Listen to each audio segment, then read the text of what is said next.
মোবাইলের প্রিয় শিক্ষার্থী, আশা করি তোমরা ভালো আছো। আলহামদুলিল্লাহ, আমিও তোমাদের দোয়ায় ভালো আছি। আজকে আমি আমার 202 নম্বর লেকচার শুরু করতে যাচ্ছি।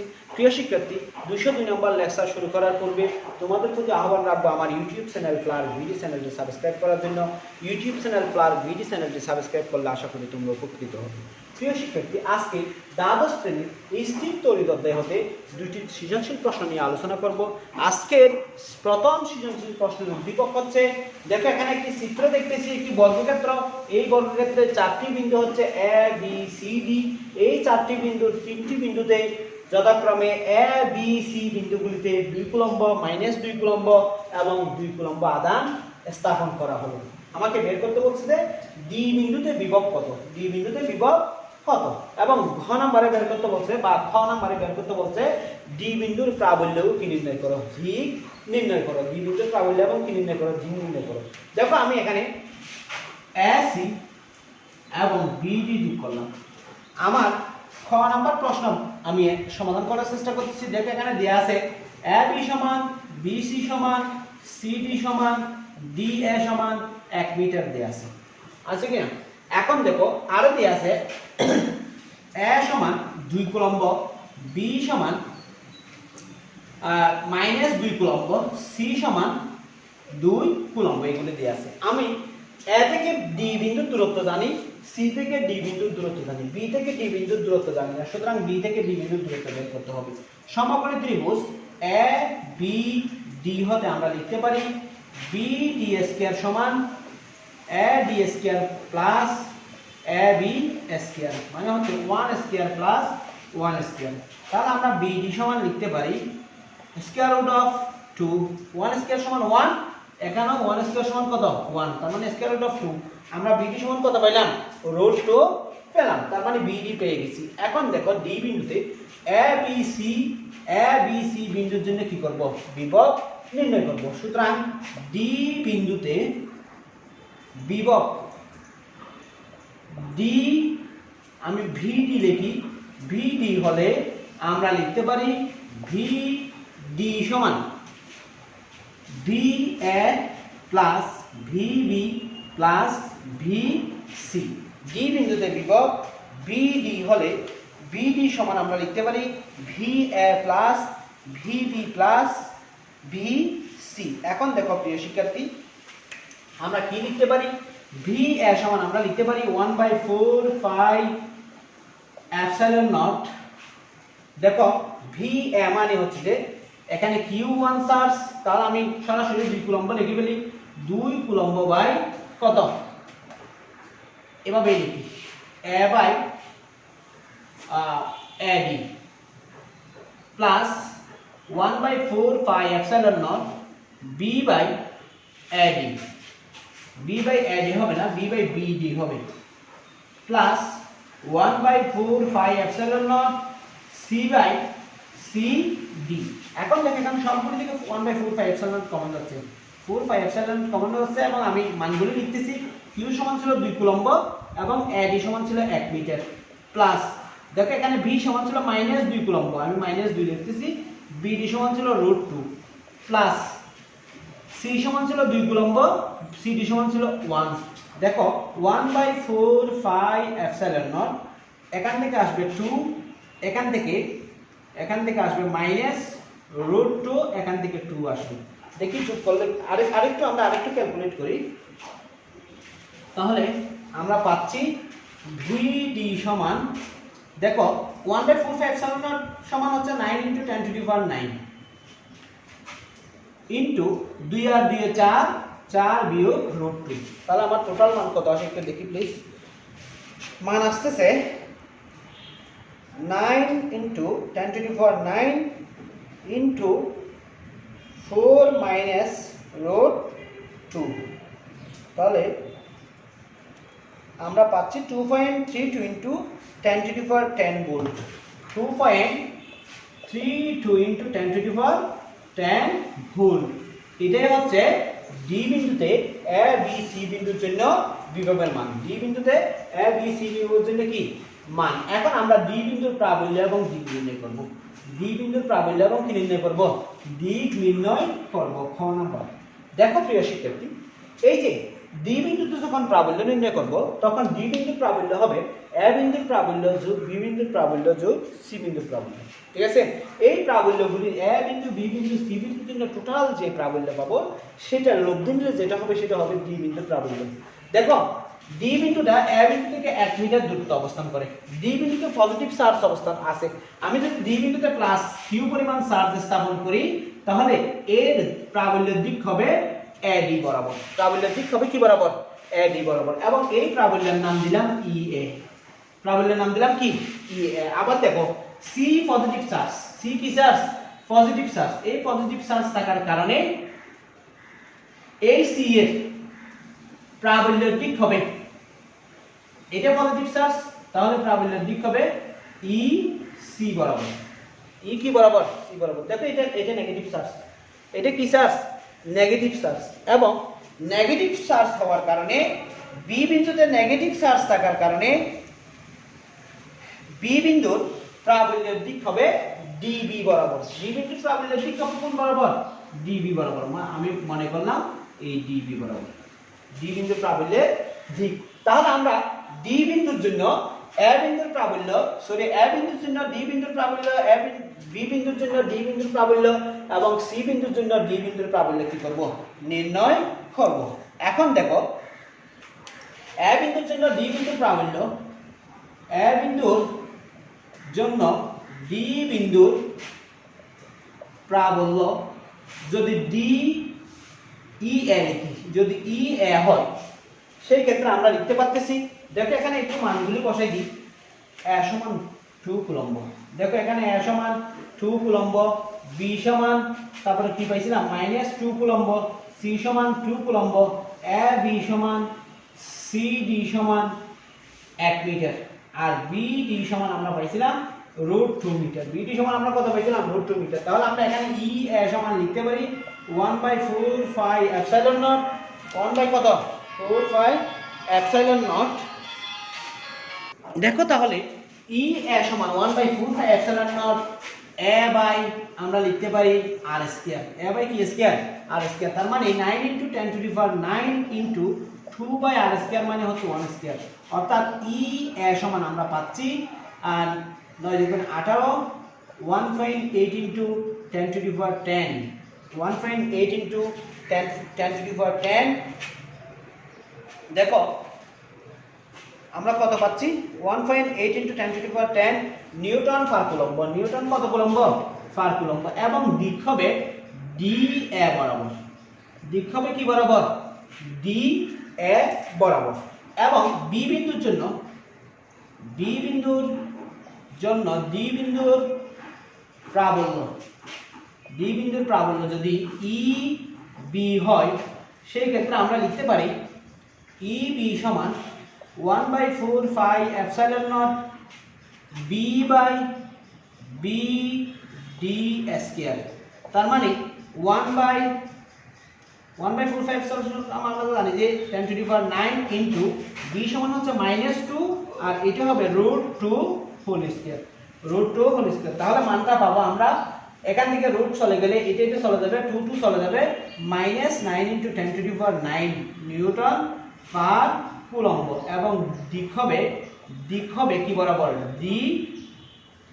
ডিবি বরাবর। ঋণাত্মক হওয়ার কারণে ডিবি বরাবর। দিক হবে কি বরাবর? ডিবি বরাবর। এরপরে দেখো সি বিন্দুর জন্য বিভব কত হয় বের করব। সি বিন্দুর জন্য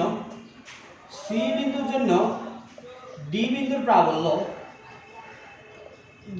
প্রাবল্য সি ইসি হলে ইসি সমান আমরা লিখতে পারি 1/4 pi epsilon naught C by R square. R square মানে হচ্ছে সি ডি স্কয়ার। এখানে সি ডি স্কয়ারে লিখি সি ডি স্কয়ার। তার মানে সি মানে 2, সরি এখানে লিখি 9 * 10⁹9 ইনটু 2/1 স্কয়ার। তাহলে আমরা পাচ্ছি 1.8 * 10⁻10 নিউটন পার কুলম্ব। দিক হবে সিডি বরাবর। ধনাত্মক আধান হওয়ার কারণে দিক হবে কি বরাবর? সিডি বরাবর। দেখো এখানে ইসি এবং ইএ এর মধ্যবর্তী কোণ 90 ডিগ্রি। ইসি এবং ইএ এর মধ্যবর্তী কোণ কত ডিগ্রি? 90 ডিগ্রি। ইএ এবং ইসি এর মধ্যবর্তী কোণ কত ডিগ্রি?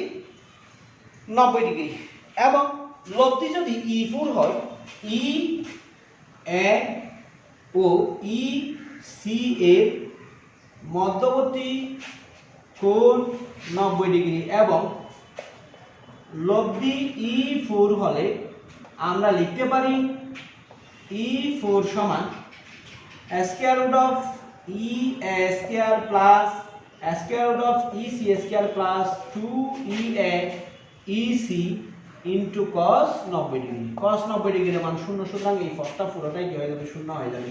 তাহলে আমরা এখানে লিখতে পারি 1.8 into 10 to the power 8 whole square plus 1.8 into 10 to the power 8 whole square. তাহলে আমরা টোটাল কত পাবো একটু দেখি, হিসাব করে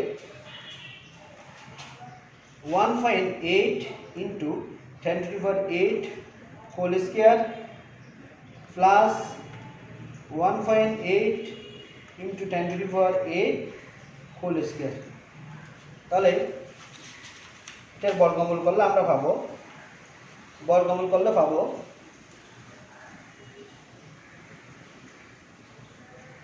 2.54 into 10 to the power 8, 2.55 into 2.55 into 2.55 into 10 to the power 10, sorry এখানে 10 টু দি পাওয়ার 10 ছিল, 10 টু দি পাওয়ার 10 ছিল। তাহলে 2.55 into 10 to the power 10 Newton per coulomb. Newton কি কুলম্ব? পার কুলম্ব। এটা হচ্ছে ই এবং ইসি এর লব্ধি, ই এবং ইসি এর লব্ধি। তাহলে ডি বিন্দুতে টোটাল লব্ধি হবে ধনাত্মক আধানগুলির জন্য লব্ধি বিয়োগ ঋণাত্মক আধানগুলির জন্য লব্ধি। তাহলে ডি বিন্দুতে টোটাল লব্ধি হবে, দেখো, সুতরাং ডি বিন্দুতে মোট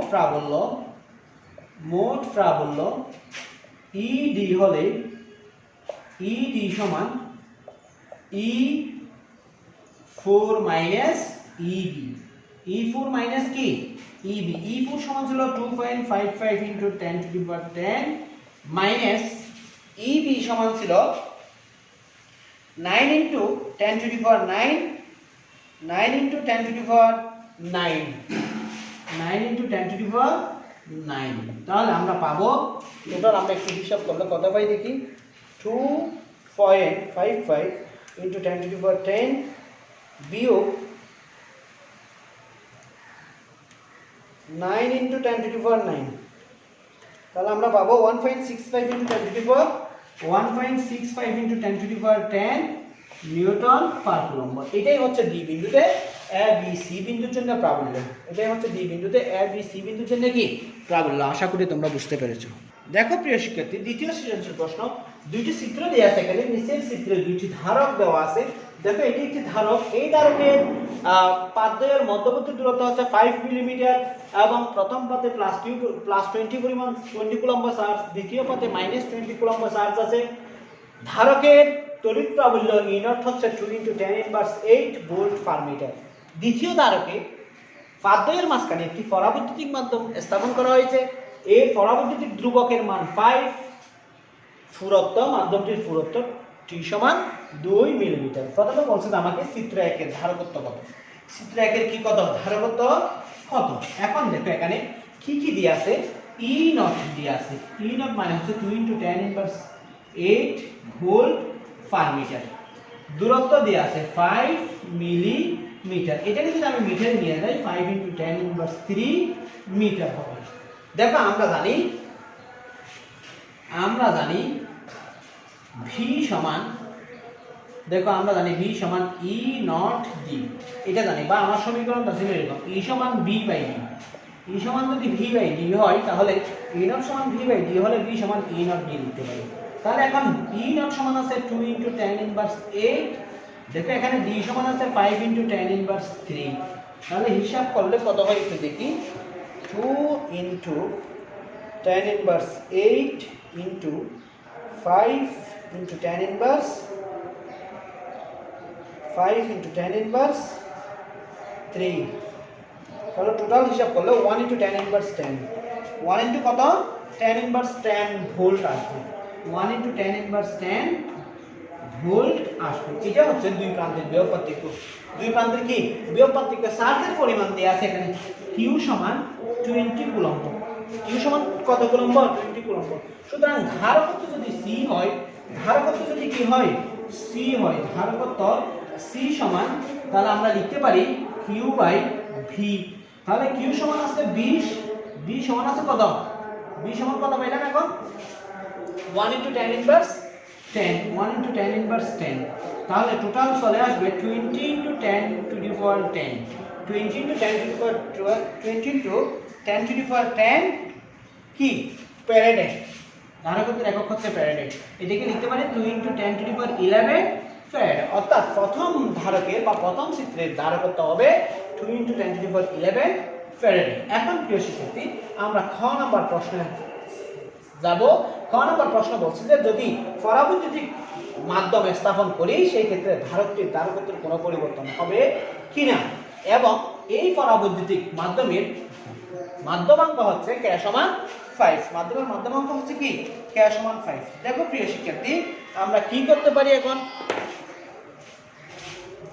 দেখো খ নাম্বার প্রশ্নে আমাকে বাইর করতে বলছি কি যদি পরাবৈদ্যুতিক মাধ্যমে স্থাপন করি সেই ক্ষেত্রে ধারকত্ব পরিবর্তন হবে কিনা দেখো এখানে E নট সমান দেয়া আছে D সমান দেয়া আছে Q সমান দেয়া আছে K সমান দেয়া আছে 5 K সমান কি দেয়া আছে 5 স্মল t সমান দেয়া আছে 2 মিলিমিটার মানে হচ্ছে 2 * tan ইনভার্স 3 মিটার ঠিক আছে এখন দেখো যদি মাধ্যমের ভেদন যোগ্যতা এপসাইলন হয় তাহলে আমরা লিখতে পারি এপসাইলন সমান এপসাইলন k এপসাইলন সমান আমরা কি লিখতে পারি এপসাইলন k লিখতে পারি দেখো আমরা এপসাইলন নটের মান আমরা জানি 8.85 * tan ইনভার্স 12 8.85 * tan ইনভার্স 12 লিখতে পারি coulomb square per newton per metre square coulomb square per newton per metre square তাহলে দেখো এখন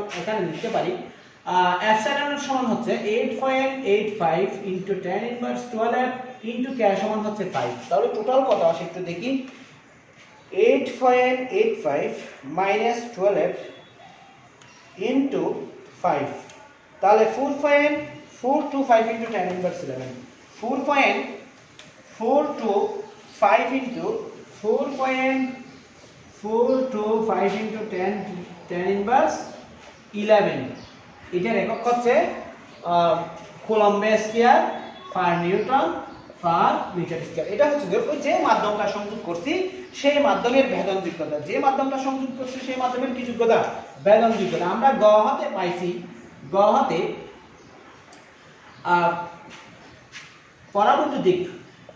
পরাবৈদ্যুতিক মাধ্যম বিহীন অবস্থায় ধারকের ধারকত্ব মনে করলাম সি সমান আমরা পাইছি 2 * 10⁻11 ফ্যারাডে এটা ছিল পরাবৈদ্যুতিক মাধ্যম বিহীন ধারকের ধারকত্ব এখন দেখো আমি যখন পরাবৈদ্যুতিক মাধ্যম যোগ করছি পরাবৈদ্যুতিক মাধ্যম যদি কি করি যোগ করি সেই ক্ষেত্রে আমরা লিখতে পারি ধারকের ধারকত্ব সি সমান ধারকের পরাবৈদ্যুতিক মাধ্যম যোগ করার পর ধারকত্ব সি সমান আমরা লিখতে পারি epsilon naught a by D epsilon naught a by কি সমান্তরাল পাত ধারকের ধারকত্ব সি সমান এপসাইলন নট a বাই কি ডি দেখো এখানে a ছিল ক্ষেত্রফল এখান থেকে a সমান আমরা লিখতে পারি C D by epsilon naught C D by কি naught sorry C D by epsilon naught দেখো ক্ষেত্রফল a সমান আমরা কি লিখলাম C D by epsilon naught এখানে সি এর মান জানি ডি এর মান জানি এপসাইলন নট এর মান জানি a এর মান বাইর করতে পারি 2 * 10⁻11 * d সমান ছিল 5 * tan ইনভার্স 3 এপসাইলন নট ছিল 8.85 * tan ইনভার্স 12 তাহলে ক্ষেত্রফল কত একটু দেখি ক্ষেত্রফল আসবে পাদ্বয়ের ক্ষেত্রফল আসবে 2 * 10⁻11 * 5 into tan inverse 3 divided 8.85 into tan inverse 12 তাহলে আমরা টোটাল পাবো 1.129 into 10⁻20 1.129 into আমরা পাচ্ছি কত 1.129 into 10 to the power 1.129 into 10 to the power 20 metre square. এটা ছিল পাদদ্বয়ের ক্ষেত্রফল, পাদদ্বয়ের প্রত্যেকটি পাতের ক্ষেত্রফল, প্রত্যেকটি পাতের কি ক্ষেত্রফল। তাহলে আমরা দ্বিতীয় ধারকত্বের ক্ষেত্রে ধারকত্ব, সুতরাং দ্বিতীয় ধারকের ধারকত্ব যদি কি হয় সি, দ্বিতীয় ধারকের ধারকত্ব যদি C1 হয়, তাহলে আমরা C1 সমান লিখতে পারি epsilon naught A by D, epsilon naught A by কি ডি। এখন যদি মানগুলি বসাই, এপসাইলেন্টের মান পাইছিলাম, দেখো আমরা এপসাইলেন্টের মান পাইছিলাম 4.425 into 10 inverse 11, 4.425 into 10 inverse 11 এর মান পেয়েছি 1.129 into 10 to the power 20। দেখো ডি এর মান হচ্ছে 5 into 10 inverse 3, 5 into 10 inverse কত 3। এখন যদি আমরা একটি হিসাব নিকাশ করি, তাহলে আমরা পাবো 4.425 into 10 inverse 11 into 1.129 into 10 to the power 20 divided 5 into 10 inverse 3। তাহলে আমরা পাচ্ছি 9.99 into 10 to the power 11, আমরা কি পাচ্ছি দেখো, আমরা একটু কি পাচ্ছি দেখো, আমরা লিখতে পারি, এখান থেকে আমরা হিসাব করলে পাবো 9.99 into 10 to the power 9.99 into 10 to the power 11 এত ফ্যারাড। দেখো আমরা এটাকে যদি হিসাবের সুবিধার জন্য একটু লিখি, তাহলে আমরা লিখতে পারি, দেখো একটু হিসাবের সুবিধার জন্য লিখলে 9.99 মানে 10 লিখতে পারি সমান 10 into 10 to the power 11, বা দেখো বা লিখতে পারি 1 into 10 to the power 12, 1 into 10 to the power কত 12, 1 into 10 to the power 12 না লিখে আমরা এটাকে এভাবে লিখতে পারি, দেখো 5 into 2 into 10 to the power 11, 5 into 2 into 10 to the power কত 11। দেখো প্রিয় শিক্ষার্থী, আমরা পরাবৈদ্যুতিক মাধ্যমবিহীন ধারকের ধারকত্ব পাইছিলাম 2 into 10 to the power 11, এটা সমান্তর ছিলাম C। তাহলে আমরা এখানে লিখতে পারি 5C ফ্যারাডে, 5C ফ্যারাডে। অর্থাৎ যখন আমি পরাবৈদ্যুতিক মাধ্যম ঢুকে স্থাপন করেছি, সেই ক্ষেত্রে ধারকত্ব প্রথম ক্ষেত্রে ধারকত্বের কয় গুণ হবে 5 গুণ বৃদ্ধি পাবে। অর্থাৎ পরাবৈদ্যুতিক মাধ্যমে স্থাপন করার কারণে ধারকের ধারকত্ব কি পেয়েছে বৃদ্ধি পেয়েছে, এবং কত গুণ বৃদ্ধি পেয়েছে 5 গুণ ধারকত্ব বৃদ্ধি পেয়েছে। কয় গুণ ধারকত্ব বৃদ্ধি পেয়েছে 5 গুণ ধারকত্ব বৃদ্ধি পেয়েছে। আশা করি প্রিয় শিক্ষার্থী তোমরা বুঝতে পারছো। আজকে এই পর্যন্ত, আমরা আগামী এপিসোডে নতুন কোনো টপিকস নিয়ে তোমাদের সামনে হাজির হব। এই পর্যন্ত ভালো থেকো। আসসালামু আলাইকুম ওয়া রাহমাতুল্লাহি ওয়া বারাকাতুহু।